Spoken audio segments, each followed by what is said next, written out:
Je redémarre. Donc, on vient de démarrer.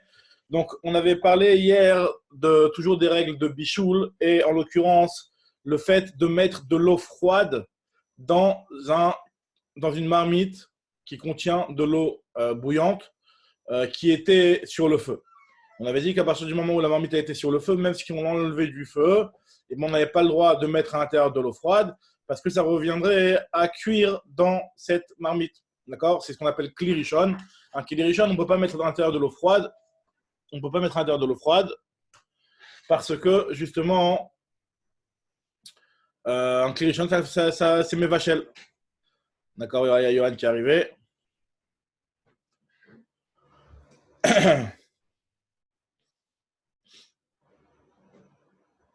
Hop, voilà.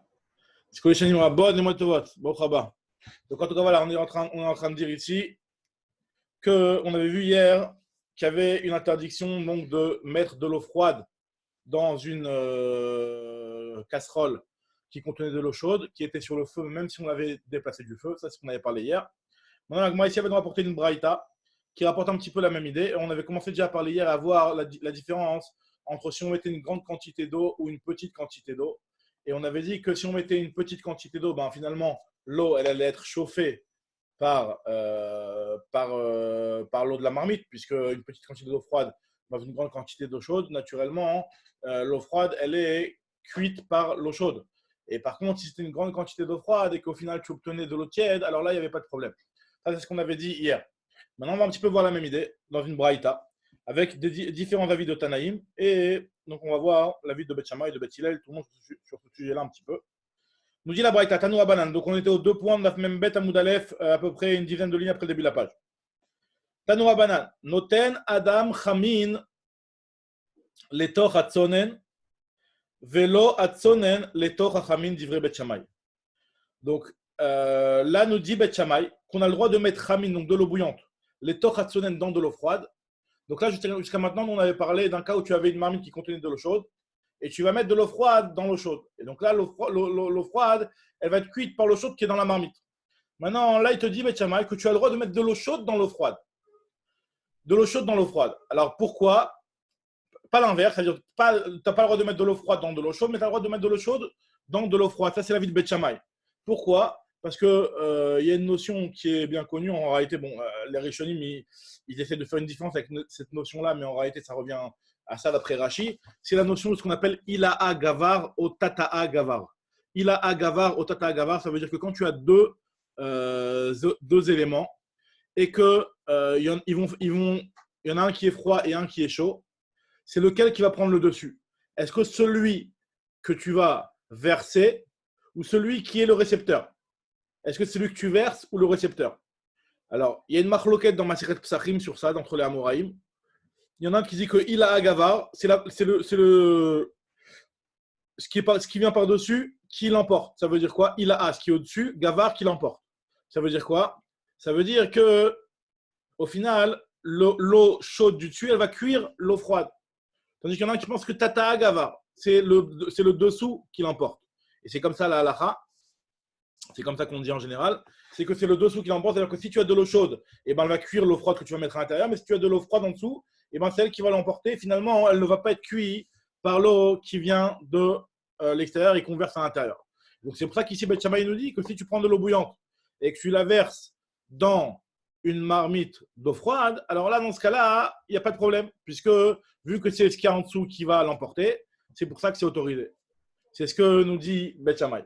Après, bon, les Rishonim, ils disent que ce n'est pas exactement la même chose, parce que là-bas, c'était une marloquette entre les Amoraïm, mais ici, il y a une marloquette entre Beth Shammai et Beth Hillel, ils veulent faire une différence. Mais nous, on va rester avec le Pshat Pashut, qu'a priori, c'est cette notion-là, telle que Rashi l'exprime. C'est ça le problème, de Ilaha Gavar et Tata'a Gavar. Voilà, il y a Ethan qui est là.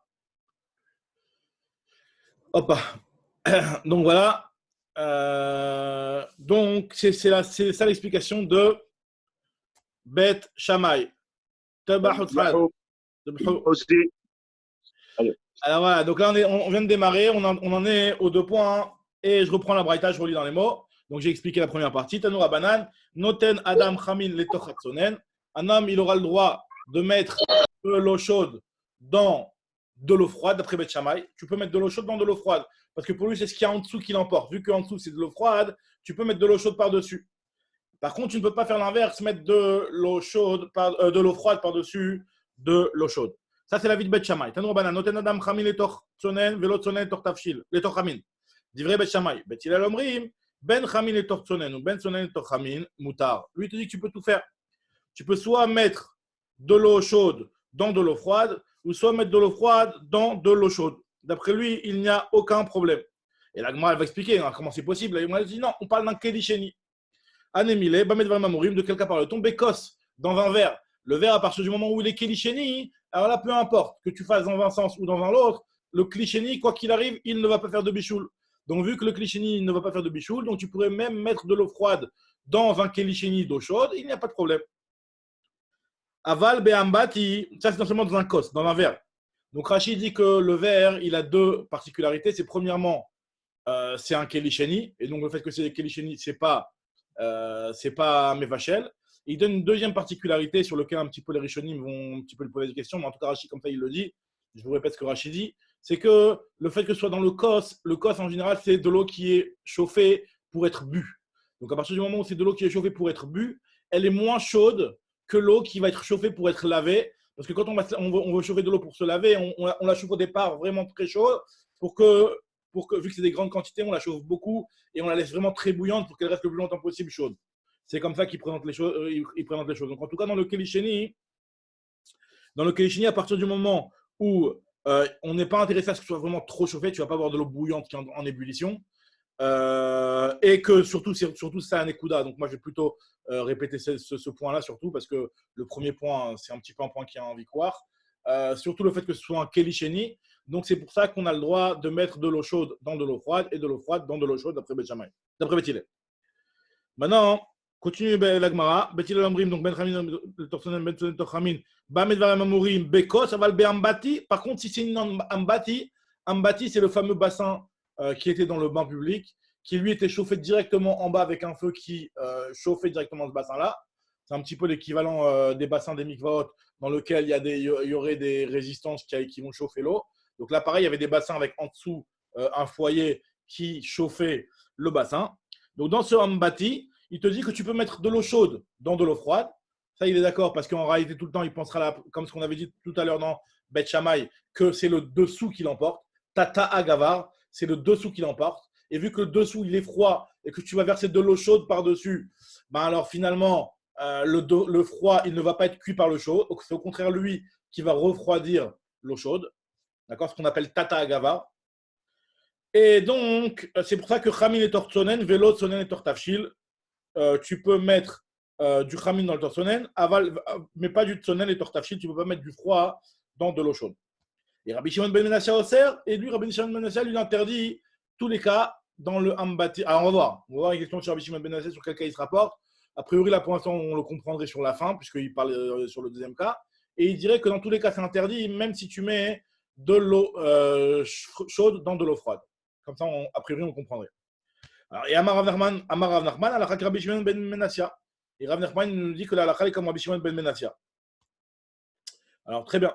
La Gemara continue, elle nous dit ça va, Rav Yosef Lemimar, Rav Yosef pensait, expliquer et dire que quoi? Qu'est-ce qu'il pensait Rav Yosef? Rav Yosef, il pensait dire que Sefel Areu Ke Ambati. Que Sefel, alors c'est quoi Sefel? Sefel, c'est un genre de seau, d'accord? Qui est un Kelisheni, effectivement, c'est pas un Kelirishon comme la Ambati, comme la baignoire. C'est pas un Kelirishon, c'est un Kelisheni. Mais par contre, lui, c'est pas quelque chose qu'on utilise en général pour boire. C'est un seau qu'on utilise pour se laver avec. Donc, le fait que ce soit un seau qu'on utilise pour se laver avec, et ce ne soit pas quelque chose qui a été chauffé pour être bu, donc on va le chauffer à une très très grande chaleur. Et donc, il pensait, Rav Yosef, de dire que ce Kelisheni, quelque part, les Chachamim allaient l'interdire autant qu'un Kelirishon du fait qu'il est chauffé à une chaleur vraiment très intense. Alors, ça, c'est ce que Rav Yosef pensait. Et on lui a dit que Amar le Abaye, Abaye lui a dit non, Tani Rabbi Chia, Sefel, Enoke Ambati. Rabbi Chia a rapporté une braïta qui nous dit que le Sefel, ce n'est pas comme la baignoire, puisque tout simplement, à partir du moment où le Sefel, c'est un Kelisheni, Donc, on lui donne le statut de Kelisheni. Et donc, dans le Kelisheni, tu peux mettre à l'intérieur, tu peux verser de l'eau chaude dans de l'eau froide, tu peux prendre de l'eau froide et la mettre dans un Kelisheni, il n'y a pas de problème. Donc, ça, très bien. Donc, maintenant, la elle va poser une question. Elle dit, d'après ce qu'on a pensé, les mailles des Salikada Ata Meikara, d'après la Vamina, c'est-à-dire d'après ce qu'on pensait au départ. Donc, on pensait au départ que Sefel Areu Kembati, que le Sefel, le seau qu'on va récupérer, avec lequel on va récupérer de l'eau de la Ambati, finalement, c'est un Kelisheni, ce seau. Au départ, on pensait qu'il avait les mêmes règles que la Ambati et donc qu'il est interdit.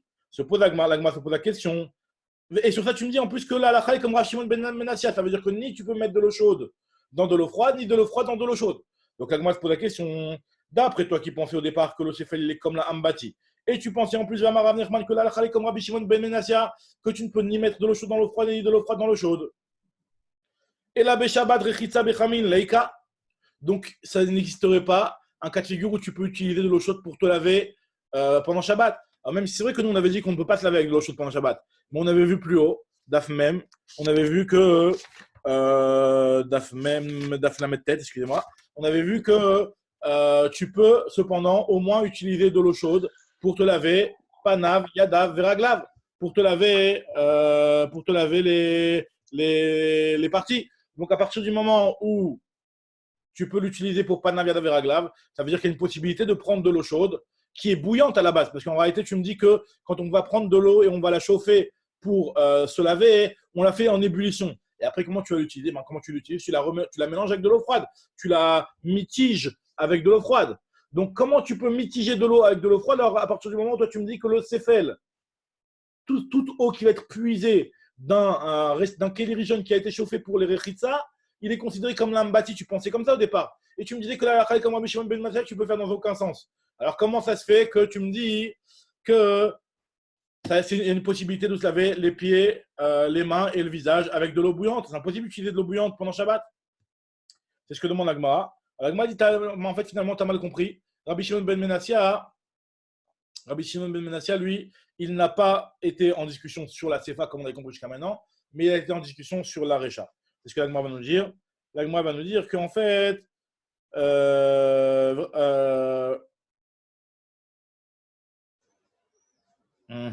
Misavrat, et la Beshabat, Rechitza Bechamin Leika. L'Agmara dit Misavrat, Rabbi Shimon Ben Menassia, à Sefa Kae. Est-ce que tu penses que Rabbi Shimon Ben Menassia, il se rapporte sur la Sefa, à savoir sur le cas où on avait dit que dans le Hambati, tu peux ni dans un sens ni dans l'autre? Pas du tout. Arecha Kae. Il se rapporte sur le premier cas, le cas de l'Arecha, sur lequel Bet Shammai lui l'avait autorisé dans un sens et pas dans l'autre, et Bet Hillel avait complètement autorisé. Sur ça, il était venu Rabbi Shimon Ben Menassia, il avait dit que moi j'interdis comme Bet Shammai. Misavrat Rabbi Shimon Ben Menassia, c'est Vakae Arecha Kae. Ou Bet Hillel Matirin Ben Bechanin et Ben Besonen Torchamin. Bet Hillel lui l'autorisait que ce soit de l'eau chaude dans de l'eau froide ou de l'eau froide dans de l'eau chaude. Et Rabbi Shimon Ben Menassia Oser, Sonen et Torchamin. Rabbi Shimon Ben Menassia lui l'autorise comme Bet Shammai, de l'eau froide dans de l'eau chaude. Voilà, c'est bizarre. Ça voudrait dire que Rabbi Shimon Ben Menassia il pense comme Bet Shammai. L'imam Rabbi Shimon Ben Menassia a marqué Bet Shammai. Il dit non, pas du tout. Arika Amar, l'onich le Bet Shammai ou Bet Hillel Bedavarze. C'est la fameuse réponse qu'on rapporte tout le temps. C'est qu'en fait, lui, il pense qu'il n'y a pas de discussion entre Bet Shammai et Bet Hillel sur ce point-là. Donc, pour récapituler en deux mots ce qu'on vient de voir ici, on vient de voir que l'avis de Rabbi Shimon Ben Menassia, en réalité, lui, il n'est pas en désaccord sur la deuxième partie de la Braïta. Donc, la deuxième partie de la Braïta qui disait que de l'eau d'un Keli Rishon, tu ne peux pas la verser dans de l'eau froide. Ambati, tu ne peux pas faire de l'eau froide dans de l'eau chaude, ni de l'eau chaude dans de l'eau froide, parce qu'il ne penserait pas comme ça. Effectivement, il dirait que ce soit le Ambati ou que ce soit un Sefel que tu vas récupérer du Ambati, parce qu'au final, on avait dit que le Sefel, ce n'est pas comme l'Ambati. Quoi qu'il arrive, tu peux mettre de l'eau chaude dans de l'eau froide. Et si c'est un Sefel qui est récupéré de l'Ambati, à partir du moment où c'est un Kelisheni, tu peux même mettre de l'eau froide dans de l'eau chaude. Et même si normalement on considère que Tata Agavar, ça veut dire que c'est la partie du dessous qui l'emporte, normalement qui cuirait la partie qu'on va verser à l'intérieur. Mais à partir du moment où c'est un Kelisheni, il n'y a pas d'interdiction. Le Klisheni ne fait pas de bichoul. Et c'est comme ça la halacha. Très bien.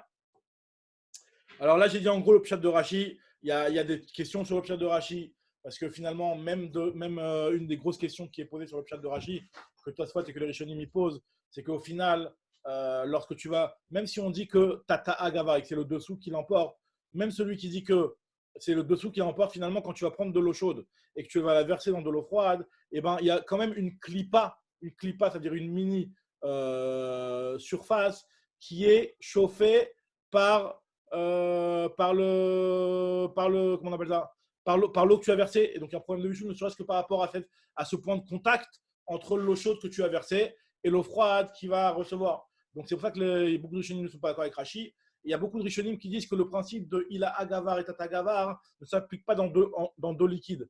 Parce que c'est quoi le principe de Ila Agavar et Tata Gavar? C'est quand tu prends un liquide et que tu vas le verser sur un morceau de poulet, par exemple. Tu prends de l'eau bouillante, tu le verses sur un morceau de poulet. Alors là, on va dire que l'eau bouillante, elle va cuire une clipa du poulet.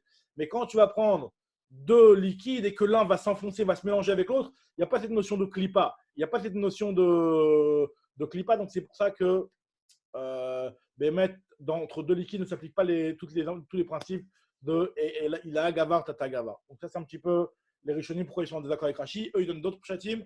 On ne va pas entrer dans les autres pshatim. Et Stam, j'ai une question Stam. Avec un glaçon, est-ce que ça pourrait faire le truc ou pas? Un glaçon, c'est-à-dire, par exemple? C'est-à-dire que tu prends un glaçon, c'est un chenille, ou il est dans un chenille et tu verses sur le glaçon. Alors, si l'eau chaude que tu vas verser sur le glaçon, elle est dans un kélichéni, tu peux. Parce que l'eau, elle est dans un kélichéni. Même si le glaçon, il fond. Ah, par rapport à faire fondre le glaçon, c'est encore un autre problème. Le fait de faire passer d'un état de solide à un état de liquide, c'est une autre souga. Ça dépend, le rama, le mechaber. Okay. C'est une autre marloquette. C'est pas en rapport avec Bichoul directement.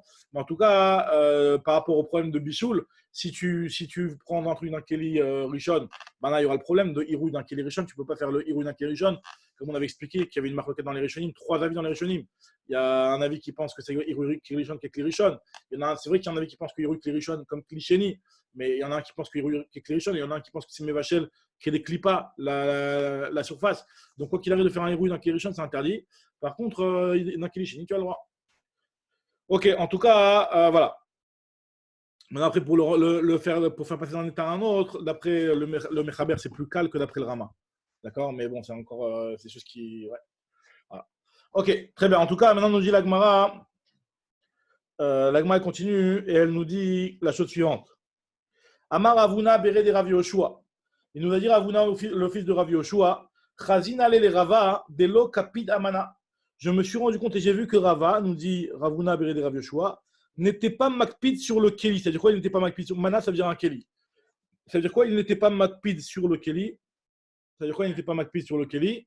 Ça veut dire qu'en réalité, lui, comme ce que va expliquer, que même si c'était keli sheni, on va voir qu'il autorisait. Alors, dans quelle mesure? Là, comment va expliquer, c'est où je vois que Ravuna Bere de Rav Yoshua, que Rava, excusez-moi, que Rava n'était pas makpid sur le keli sheni. Alors, la va rapporter du fait qu'il y a marqué dans la Braïta, Midetani Rabbi Chia, il y a marqué dans une Braïta, Noten Adam Kiton Shelmaim Letor Sefel Shelmaim, qu'un homme peut prendre un broc d'eau, et tu prends le broc d'eau et tu le rentres, disons un petit verre d'eau, et que tu fais bain-marie du verre d'eau dans le Sefel Shelmaim, dans le broc, dans le Keli. Donc, ça, c'est ce que nous dit la Braïta. Tu peux prendre un Kiton Shelmaim, donc c'est-à-dire un petit broc d'eau, et le mettre dans le seau d'eau bouillante. Et donc, comme ça va te faire bain-marie, ça va te chauffer l'eau qui est dans le Kiton Shelmaim. Ben Chamin et Tortsonen, Ben Sonen et Torchamin. Tu peux même faire l'inverse, prendre un truc d'eau bouillante et le rentrer dans de l'eau froide pour que l'eau bouillante qui est au-dessus, elle fasse diffuser de la chaleur dans l'eau froide qui est en dessous. D'accord? Donc, Bekavana, j'explique qu'on parle ici d'un cas de bain-marie. Vous allez voir pourquoi dans le Gemara. Alors, nous dit la Gemara, nous dit la Braïta, hein, et qu'on peut faire ça, Ben Chamin et Tortsonen, Ben Sonen et Torchamin. Amar les Ravuna les Ravashi, Ravuna il a dit Ravashi, il a dit non, je ne suis pas d'accord.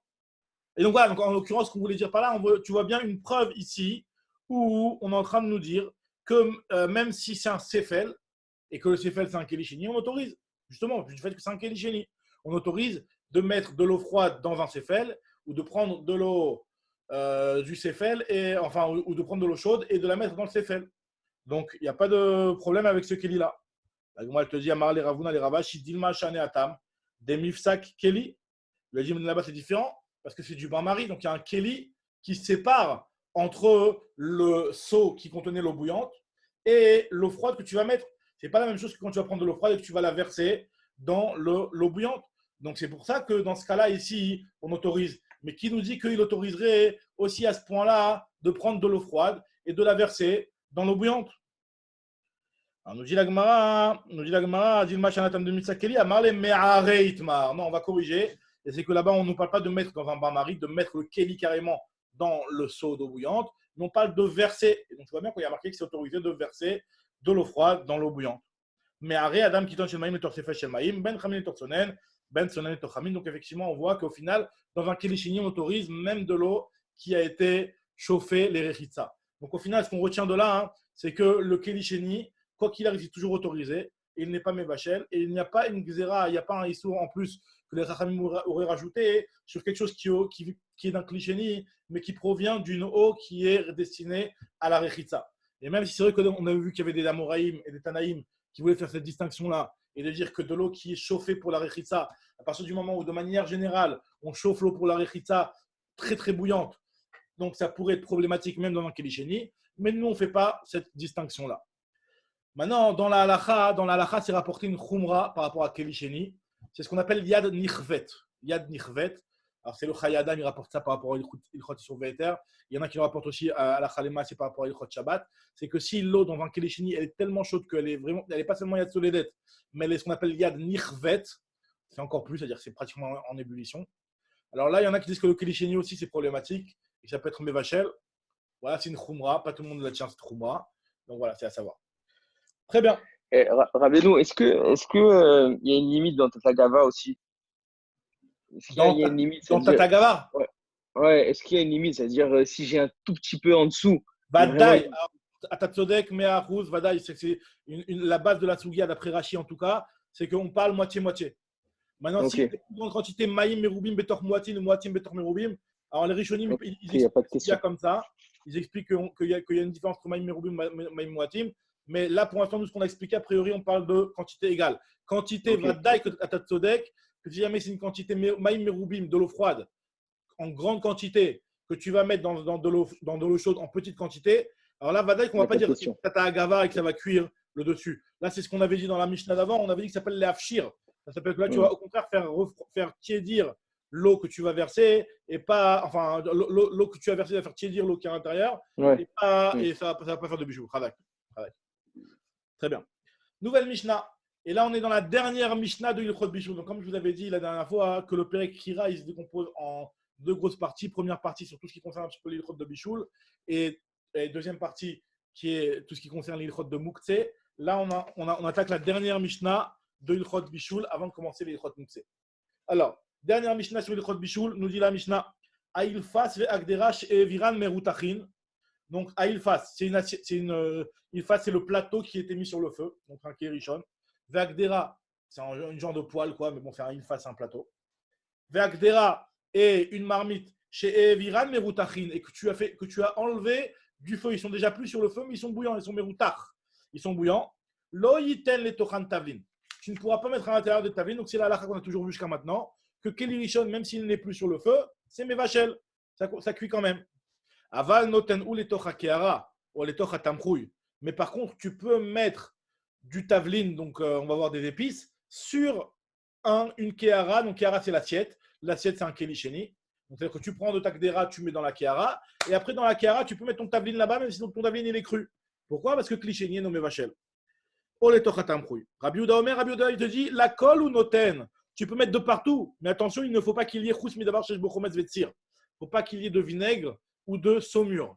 Alors pourquoi? Parce que lui considère que le vinaigre et le saumure, ça permet que même des choses qui normalement n'auraient pas dû cuire vont cuire grâce à ces éléments-là.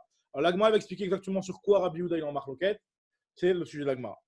Parce qu'a priori, Rabbi Yehuda, il peut être en marloquette soit sur la récha, comme on avait dit dans la récha, et on avait dit que dans un kilirishon qui n'est plus sur le feu, c'est Mevachel.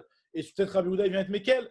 Il vient dire que non, moi je pense qu'à partir du moment où il n'est plus sur le feu, c'est pas Mevachel, à part s'il y a du Chometz Vetzir, à part s'il y a du vinaigre. Donc là, ça voudrait dire que Rabbi Yehuda, il serait Mekel. Par contre, on peut comprendre que Rabbi Yehuda, il est Mahmir. Ça veut dire qu'il se rapporte sur la Sefa. Dans la Sefa, on avait dit que sur un Kelisheni, tu peux mettre des épices. Et là, viendrait Rabbi Yehuda et dire que non, tu peux le mettre que s'il n'y a pas de vinaigre. Voilà. Donc là, c'est les deux possibilités de la Gemara. Ce que la Gemara se demande tout de suite.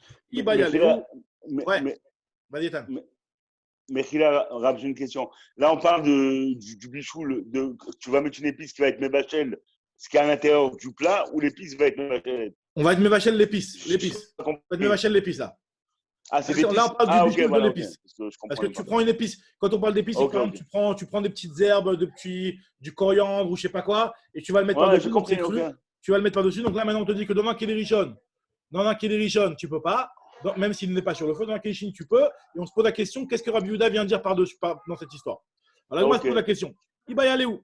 Rabbi Yehuda a Recha, Kaev et la Kula. Est-ce que Rabbi Yehuda se rapporte sur la Recha? Et donc, il viendra être Mekil et dire que même dans un Kélishin, s'il n'est plus sur le feu, tu peux mettre à part si jamais il y a du vinaigre. Au Dilma, Sefa Kaev, peut-être qu'il se rapporte. Ou peut-être qu'il se rapporte sur la Sefa. Donc voilà, là j'ai juste repris la baya de la Gemara. Ouais, j'ai juste repris la baya de la Gemara. Ça a coupé. Ouais,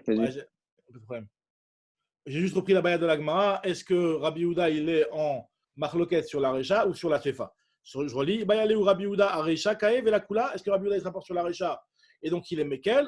Odilma, Sefa, Kaev et la Khumra. Peut-être qu'il se rapporte sur la Sefa et donc il serait plus Mahmir. Et donc ça voudrait dire que dans la Sefa, nous on a dit, Tanakama lui il a dit que Kelisheni, c'est pas Mevachel et donc tu peux mettre des épices dans un Kelisheni. Et sur ça viendrait Rabbi Yehuda dire que non, tu ne peux pas le mettre si jamais il y a du vinaigre ou du saumur dans ce plat. Alors nous dit la Gemara que Tashma de Tanya. Donc il y a une braïta qui va nous prouver qu'en fait Rabbi Yehuda il est en marloquette. Même, regardez, Rabbi Yehuda Omer, les kol il-fasin ou noten, tu auras le droit de mettre dans tous les il-fasin, donc il-fas, c'est un keli rishon, donc il est en marloquette sur la recha. Les kol il-fasin ou noten, les kol rotrot ou noten, kous midavar shesh bo chometz vetzir. Donc lui, Rabbi Yehuda, il a une chita particulière et il considère qu'un keli rishon, il n'est mevachel que s'il est sur le feu. S'il n'est pas sur le feu, il n'est pas mevachel. C'est à part si jamais il y a du chometz et du tsir, si jamais il y a du vinaigre, et donc auquel cas, s'il y a du vinaigre, ce serait interdit, même s'il n'est pas sur le feu. Très bien. Maintenant, on va rentrer dans la sougia de Melach. Melach et Basar Shor. On va voir deux versions sur le bichoul du Melach. Alors, nous dit la première version. Ça va Rav Yosef Lemimar. Rav Yosef au début pensait. Donc, on va voir deux versions. Dans chaque version, on va voir ce que Rav Yosef pensait au départ et ce que Rav Yosef a pensé par la suite. Alors, dans la première version, au départ, Rav Yosef, il pensait quoi? Ça va Rav Yosef Lemimar. Melach, are ou ketavlin. Le melach, le sel, c'est comme les autres épices. Donc, dans Klirishon, ça peut cuire. Dans Klisheni, ça ne va pas cuire. Alors, ça va Rav Yosef Lemimar. Melach, are ou ketavlin. De Beklirishon, Beshela. Ou Beklisheni, lo Beshela. Dans Klirishon, ça cuit. Dans Klisheni, ça ne cuit pas. Amarle Abaye lui a dit non. Tani Ravichia, Melach, eno ketavlin. Il y a marqué que le sel n'est pas comme les autres épices. De Beklisheni, nami Beshela. Le sel, même dans Klisheni, il va cuire. Donc finalement, il lui a corrigé en disant que non, un kelisheni, le melach, il n'est pas comme les autres épices, et lui, dans kelisheni, il peut cuire. C'est comme les kalé à bichoul. Ou pliga de Rav Nachman, ça c'est en désaccord avec Rav Nachman, d'Amar Rav Nachman, tzricha milcha bichoula kebisra de Torah.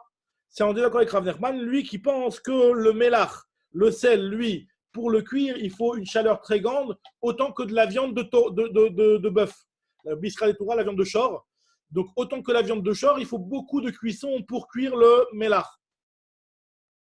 Donc, finalement, il y avait Rav Yosef qui pensait au départ que le melach, c'est comme les autres tavlinim.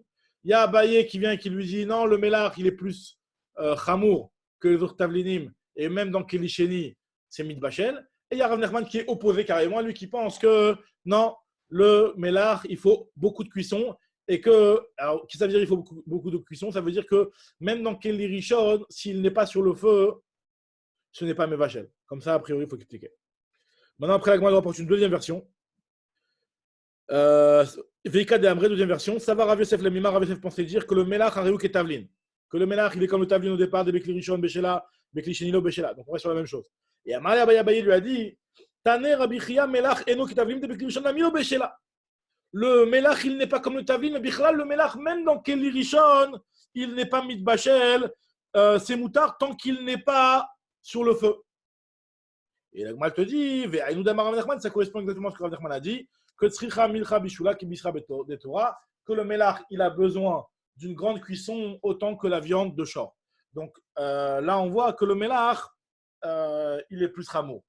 Bon, très bien. Donc maintenant, par rapport à l'halakha, je ne me rappelle plus comment c'est tranché dans l'halakha, mais en tout cas, il me semble que, enfin, si on lit la Gemara ici clairement, ça a l'air d'être que, comme ça, il y a le petit aleph ici, que le Melach, il est plus rameau. Il est plus il est plus calme. Ça veut dire que même dans Keli Rishon, tu peux le mettre tant que Keli Rishon il n'est pas sur le feu. Après, je ne sais pas si par rapport au Melach de nos jours, si c'est exactement la même chose ou pas.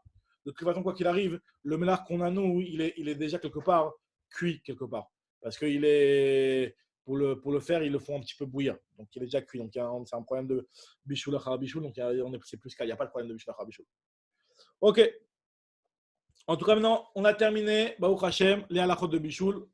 Donc, je vous invite à consulter le Shulchan Aruch dans le Siman Shin Yutret pour consolider toutes les halachot de Bichoul. Bémet, on a vu vraiment ici, on a touché des petits points très importants, mais vraiment pas dans leur entièreté. Donc, regardez là-bas, Bémet, il y a beaucoup de détails. Et franchement, après ces segments-là, quand on les a faites, le Shulchan Aruch, il est beaucoup plus facile.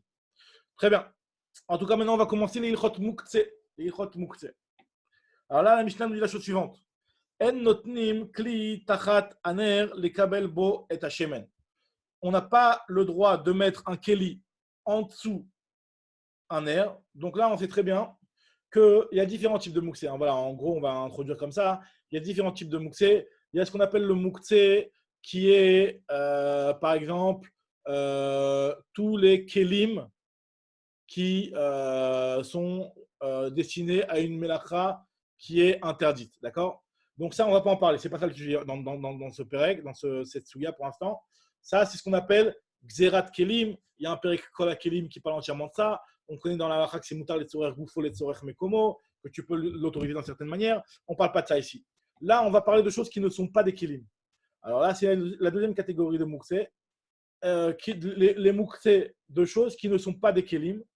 Et là, dans ces mouksé qui ne sont pas des kelim, il y a plusieurs aussi niveaux. C'est ce qu'on appelle mouksé mahamad goufo. D'accord, en gros, ça rentre dans la catégorie de ce qui est mouksé de par lui-même, de fait que ce ne soit pas un keli. L'exemple typique, c'est les pierres, les morceaux de bois dans la rue, le cadavre, toutes ces choses-là, ça rentre dans cette catégorie-là. Et il y a aussi d'autres choses qui sont un petit peu, qui s'apparentent à ça, maintenant qui ne sont pas directement des mouksé mahamad goufo, mais qui peuvent s'apparenter, par exemple, l'huile, une fois que tu vas la réserver à l'allumer, à l'allumage. Donc, elle, quelque part aussi, tu l'as repoussée, tu l'as détournée de ton esprit. Puisqu'en réalité, l'idée principale de tous les mouksés, c'est le fait que ces objets-là n'étaient pas dans ton esprit au moment de l'entrée de Shabbat. Donc, pareil aussi, donc, quand tu vas allumer une bougie, donc tu vas être doché beyadaïm, tu vas repousser ces choses-là de ton esprit en les utilisant pour la bougie. Et donc, cette huile-là, elle est mouksée. D'accord? Ça, c'est pas shoot.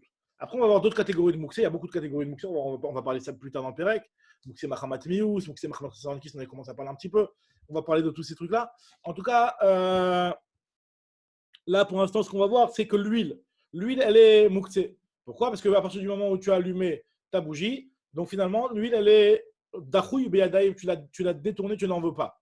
Maintenant, si jamais ton bougeoir, il a fait gicler de l'huile en dessous, donc en dessous, il y a de l'huile qui est tombée.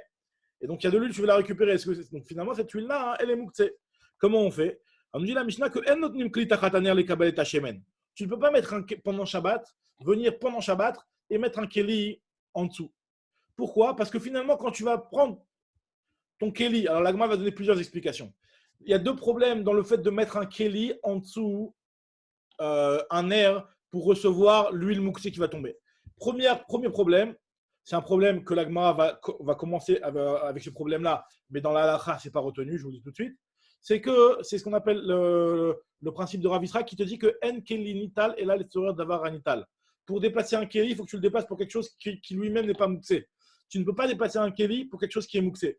Donc quand pendant Shabbat, tu vas prendre ton petit plateau et tu vas le mettre en dessous ton bougeoir pour recevoir l'huile, bah finalement tu le déplaces pour recevoir de l'huile. Tu le déplaces pour quelque chose qui est mouksé, c'est un problème. D'accord? Ça, c'est un premier avis. Il y a un autre avis, et c'est comme ça que c'est retenu dans la phrase, qu'on verra ça demain, Bedrat Hashem, c'est le problème de ce qu'on appelle Mevatel Keli Mechano. Ça, c'est vraiment un problème à la Khalemaase. C'est que, la Khale est comme ça, c'est que tu ne peux pas. C'est un problème qui est lié à Moukse, mais ce n'est pas vraiment un issue de Moukse. Tu vas prendre un Keli qui en soi n'est pas Moukse, et tu vas le mettre quelque part, et que dans ce quelque part-là, le Keli il va recevoir du Moukse, et du fait qu'il va recevoir du Moukse, donc ce Keli lui-même va devenir Moukse. Donc tu vas rendre un Keli Moukse. Donc ça, c'est un problème. C'est ce qu'on appelle Bitul Keli Mechano. Tu annules un Keli du fait qu'il était Mouchan. Il était Mouchan jusqu'à maintenant, il était Mouchan. Mouchan, c'est le mot inverse de Moukse. Moukse, ça veut dire Mekatse, tu le détournes de ton esprit. Mouchan, c'est qu'il est prêt. Tu avais un Keli qui était Mouchan, qui était prêt, qui était Echano, il était Mouchan. Et toi, tu mets Vatel Keli Mechano. Tu rends un Keli Moukse. Tu rends un Keli Moukse. Quel est le problème de rendre un Keli? Comme une bassine que tu mets sous de l'eau, sous un tuyau de Mazgan, là. Khazak, exactement. C'est exactement ça. Donc, l'Agma, elle te dit, et on va voir finalement que ça, c'est un problème. Et quel est le problème de ça? Finalement, il n'est pas mouxé encore pour l'instant. C'est quoi ce problème-là? Rachid donne une explication. Il dit que c'est comme si tu faisais bonnet. C'est comme si tu prenais ce kéli-là et tu le soudais sur place. Ça ressemble à bonnet, comme ça Rachid dit. Il y a un autre endroit où Rachid dit, quelque part d'autre dans Maseret Shabbat, dans Maseret Betsa, il dit que c'est comme si c'était sauter. C'est comme si tu détruisais ce kéli-là. Bonnet, sauter. Rachid dit comme si que tu fais, comment il dit ici? Rachid dit que damé les melacha, tu mets chaber betit, c'est domé les melacha. Bon, en tout cas, le problème, c'est pas un problème de mouxé, c'est un problème d'annuler l'utilisation et le statut du Keli. Donc là, c'est ce que l'Agma va nous dire ici. Ça va être la deuxième version de l'explication de la Mishnah, que je vous ai dit dès maintenant, mais en tout cas, on verra cette explication-là demain. Pour l'instant, là, on va commencer avec l'explication. Je comprends pas ce phénomène, parce que finalement, on a dit que Mouxé, il prend son statut à Ben Hashmashot ou à l'Ashkia, quoi. Alors maintenant, mon Keli, il était nickel dans Shabbat. Alors non. Alors, Khadak, alors c'est très important ce que tu dis, parce que quand on dit que Mouxé, il prend son statut à Ben Hashmashot, ça ne veut pas dire que c'est un petit peu un abus de langage. C'est-à-dire que Vadaï qui prend son statut Ben Hashmashot, mais quand on te dit qu'il prend son statut à Ben Hashmashot, ça veut dire que le statut qu'il a à Ben Hashmashot, s'il est Mouxé à Ben Hashmashot, pour une raison X, même si cette raison X, elle se perd pendant Shabbat, il était en Mouxé à Ben Hashmashot, il reste Mouxé tout Shabbat. Mais c'est possible que quelque chose va être Mouxé pendant un certain moment de Shabbat. Après, tu pourras lui enlever ce Mouxé-là, et le fait que Ben Hashmashot, il n'était pas Mouxé, il va redevenir non Mouxé. Mais en tout cas, dans l'état où il est avec le Mouxé par-dessus, quand il est bassis au Mouxé, eh ben, il est mouxé. D'accord? Ça ne veut pas dire que tout ce qui est non mouxé à l'entrée de Shabbat va rester pendant tout Shabbat non mouxé, même quand il aura du mouxé par-dessus. Quand il aura du mouxé par-dessus, il sera mouxé. Mais juste tu auras, si le mouxé il retombe, eh ben, il redevient autorisé, puisque à l'entrée de Shabbat, il n'était pas mouxé. Voilà. Très bien. Maintenant, nous dit l'Agma, tu n'as pas le droit de mettre un keli. Donc là, on va expliquer au début la première explication, c'est l'explication de Ravitrak, qui n'est pas là à la Kham, mais on va expliquer comme ça au début. Avec l'interdiction de déplacer un keli pour quelque chose qui est mouxé. D'accord? C'est-à-dire que ce n'est pas le fait de l'annuler, le keli, c'est le fait de déplacer le keli pour quelque chose qui n'est pas mouxé. C'est ce qu'on va voir. Que même si tu prends un keli et que tu vas le mettre par-dessus le mouxé, donc finalement le keli ne va pas être annulé à cause du mouxé, malgré tout c'est interdit parce que tu as déplacé un keli pour du mouxé. Normalement, un keli, il faut le déplacer pour quelque chose de moutard et pas pour du mouxé. Ça, c'est l'avis de Rabbi Yitzhak qu'on verra juste après. Alors, en notnim kli tarataner les kabel boîte hachemen. Ve'im natnoa mi biodium, si tu as donné mi biodium, moutar, c'est autorisé. Tu as donné avant Shabbat, il n'y a pas de problème. Maintenant, ve'en yotimi menu, par contre, tu n'auras pas le droit de profiter de cette huile-là, parce que lui, il a les mouks, c'est les fichiers nomina mouchan. Lui, il n'était pas préparé, tu l'as détourné de ton esprit quand tu as décidé de la réserver pour l'allumage. Donc là, elle est mouxée pour tout Shabbat. Nous dit l'Agmara, première explication, Mara Frisda, Falpi Shamrouen Notnim Klitaratarnegolet. Il nous dira Frida une halakha, donc en parallèle à la Mishnah, donc ce n'est pas sur le cas de la Mishnah, c'est que même si c'est vrai que les Chachamim ils ont dit qu'on n'a pas le droit de mettre un keli en dessous d'une poule. Tu as une poule qui va faire des œufs. Maintenant, cette poule, ça va dépendre où elle se tient. Si elle se tient à un endroit qui est plat, donc c'est pas grave, ça va tomber là-bas, il n'y a pas de problème. Mais si elle est dans un endroit en pente, et que l'œuf qu'elle va faire tomber, qu'elle va pondre, eh ben, il risque de rouler, de tomber par terre, de se casser. Enfin, d'accord? Donc là, on dit que tu n'as pas le droit de mettre un keli pour recevoir l'œuf. Alors, nous dit la Rav Frisda, même si c'est vrai que tu n'as pas le droit de mettre un keli en dessous un œuf pour recevoir l'œuf, parce qu'un œuf pendant Shabbat, il est mouxé, C'est ce qu'on appelle nolad. On avait déjà parlé de ça. C'est le fait quelque chose qui est né pendant Shabbat, qui s'est créé pendant Shabbat. C'est moukse. Alors, Afalpi, chez Amrouch, en notnim kli tachataner lekabel betzata, tu n'as pas le droit de mettre un clip pour recevoir son œuf. Mais par contre, kofé alea keli chez l'otishaber. Tu peux mettre un keli par-dessus pour protéger un œuf qui a été pondu pendant Shabbat à un endroit qui est droit, pour ne pas qu'il vienne se casser et que personne ne marche dessus et pour que personne ne le brise. Amaraba, Rabba, lui dit Maïtama de Rafriza, c'est quoi la raison de Rafriza? Rafriza lui pense qu'à savoir, Tarnégolette, Asuya, la Tilbetsata, BHPA. Une Tarnégolette, elle a l'habitude de pondre ses œufs. BHPA, c'est-à-dire BHPA, c'est-à-dire dans les endroits qui sont des poubelles, mais qui ne sont pas en pente forcément, qui sont droits. Donc il n'y a pas de risque que ça va rouler, que ça va s'abîmer. Asuya la Tilbetsata BHPA, Veena Asuya la Tilbetsata comme Midron. En général, les tarnégolotes ne vont pas pondre leurs œufs dans des endroits qui sont en pente. D'accord? Donc ce risque-là, c'est un risque qui est à pourcentage faible. C'est un risque qu'on appelle un ézek qui n'est pas matsouille. C'est pas matsouille. C'est une hatsala. C'est-à-dire que si tu veux prévenir ce nézek-là, tu veux faire une hatsala sur quelque chose qui n'est pas matsouille, qui n'est pas fréquent. Et nous dit la Gemara, donc lui, Rafriza, lui considère qu'on a le droit de déplacer un keli, même pour quelque chose de mouxé. Normalement, tu ne peux pas déplacer un keli, comme je vous ai dit tout à l'heure. La n'est pas comme ça. Mais je vous ai dit tout à l'heure qu'il y avait l'avis de Rav Yisrak qui pense que tu ne peux pas déplacer un keli pour quelque chose qui n'est pas mouxé. Par contre, si tu le déplaces pour quelque chose qui est mouxé, Mechila, tu ne peux pas déplacer un keli pour quelque chose qui est mouxé. Par contre, si tu le déplaces pour quelque chose qui est mouxé, dans le cadre d'une hatsala pour protéger d'un ézek qui est matsouille, d'un dommage qui est fréquent, alors là, on t'autorise. Hatsala, metsuya et tirou. C'est un petit peu comme on a Bimkom F7, quoi. Bimkom F7. Bimkom F7, ils ont autorisé. D'accord? Pour faire une hatsala, maintenant, ils ont autorisé seulement si c'est une hatsala, que le danger, il est possible, il est envisageable et il est fréquent. Mais par contre, c'est une hatsala qui est no matsouille, par exemple, de mettre un keli en dessous de la tarnégolette. Pourquoi tu le mettras en dessous de la tarnégolette? Parce que tu ne veux pas que le betsa se dégringole. C'est-à-dire que tu supposes que la tarnégolette, elle peut pondre des œufs dans des endroits qui sont en pente. Je te dis non, ça, c'est pas fréquent que la tarnégolette, elle fasse ça. Donc, de prévenir ça voudrait dire déplacer un keli pour protéger d'un dommage qui n'est pas fréquent, ça, on n'autorise pas. C'est ce que nous dit la Gemara. Elle fait des œufs dans des hachpas, mais elle ne fait pas des œufs dans un makom midron. En pente. Les Chachamim ont autorisé de déplacer un keli pour du mouxé seulement si c'est une hatsala qui est metsuya. La Gemara va poser une question sur ça. Comment tu peux me dire qu'on n'a pas autorisé une hatsala shena metsuya quand c'est un dommage qui n'est pas fréquent? Voilà, il y a marqué des braïtot où on t'autorise de déplacer un keli pour du mouxé, pour protéger quelque chose d'une hatsala qui n'est pas fréquente. C'est quoi la braïta? Il y a marqué à Tanya, quelqu'un qui a une cruche avec du tevel, ça veut dire quelque chose qui n'a pas encore été prélevé. Quelque chose qui n'a pas encore été prélevé, c'est mouxé pendant Shabbat.